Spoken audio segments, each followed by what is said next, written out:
Hörmətli izləyicilər, kanala abunə olub like etməyi unutmayın. Günün xəbərləri təqdim edir.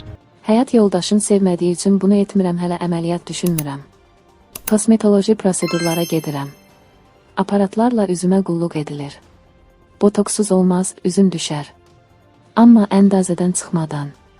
Qırış yarananda onların qarşısını almağa çalışıram axşam. Az xəbər verir ki, bu sözləri müğənni Elnarə Xəlilova Eqonaqcanlıya verilişində danışıb. Sənətçi həyat yoldaşı Rövşən Cahangirovdan danışıb. O bildirib ki, həyat yoldaşının bəyənmədiyi heç nəyi etmir. Özüm də sevmirəm, amma həyat yoldaşım da bəyənmir. Süniliyi sevmir. Amma heç qadağa qoymur. Çalışıram onun sevmədiyi nəyisə etməyim.